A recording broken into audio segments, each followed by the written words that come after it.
Daredevil is a hit among pretty much everybody, but Netflix caught a bit of flack when they overlooked a particular demographic that was looking forward to the show. As the world's premier blind superhero, Daredevil has accumulated a higher than average number of visually impaired fans, some of whom were dismayed last Friday when they discovered that the new show didn't include an option for audio description.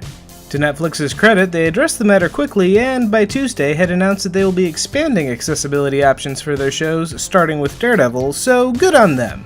In other Marvel news, there seems to be an ever-increasing amount of Avengers clips hitting the web, but since we're only a couple weeks away from the movie actually hitting theaters, I won't be watching or commenting on them. So instead, check out this Jimmy Kimmel bit where the cast of the Avengers play a game of Family Feud. Typically, tequila doesn't play as much of a role in the game as it will tonight. Or I suppose we could take a look at the first Ant-Man trailer, which also released this week. Say what you will about the behind-the-scenes drama of the movie, I think this trailer looks pretty good.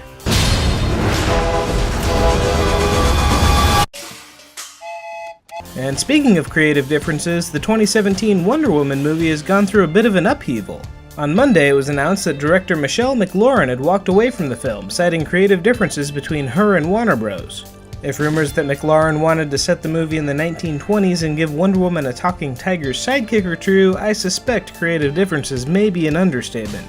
The director's chair wasn't empty for long though, The Hollywood Reporter is reporting that Patty Jenkins is now slated to direct. Ironic, considering that Jenkins herself is said to have walked away from Thor: The Dark World due to creative differences between her and Marvel Studios. But hey, that's only the second biggest news coming out of Warner Bros. This week because the Batman v Superman trailer finally dropped on Saturday. I may end up doing a looking too close for it, but for now let's just appreciate how wrong everybody is going to be about Ben Affleck as Batman. Tell me, do you bleed? You will. Of course, that's not nearly the biggest trailer of the week. We all know what that honor goes to. Boruto, the 11th Naruto movie. That's right, Boruto, the son of Naruto, is getting a movie. Believe it. Okay, for real though, we all know what the coolest trailer release of the week was. After all, Star Wars Celebration was held this weekend, and with it was a first look at Star Wars Rebels Season 2. And you know what? I'm not even joking. With Ahsoka and Rex joining the crew and Darth Vader getting more hands-on, I'm super stoked about the show's next season. And Star Wars didn't just have the best trailer of the week, it also had the best teaser. Yes, Star Wars Episode 7 has a new teaser out, and it is so much better than the first one. Expect a looking too close video for this one as soon as I get a chance. Chewie, we're home. Meanwhile, in video game news, Mortal Kombat X is now available, but had a pretty rough launch on the PC. On Monday, NetherRealm announced that the game would be utilizing a new method of installation, where individual aspects of the game, like story modes or other features, would download and install while you play. However, when the game launched on Tuesday, it quickly became apparent that the feature was not working correctly as many users found they couldn't access various game modes or characters. Eventually, by Wednesday, it seemed that the issue was all sorted out, though the game has continued to receive stability and balance patches through the week.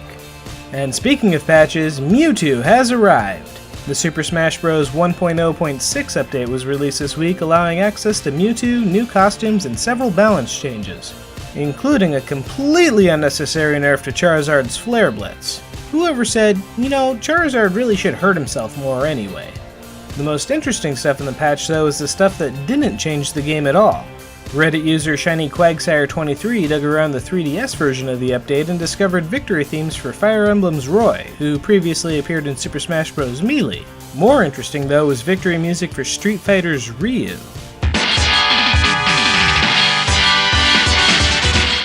These files may just be leftovers from the game's development, but they could also mean that Nintendo has inadvertently tipped their hand about who the next DLC characters will be.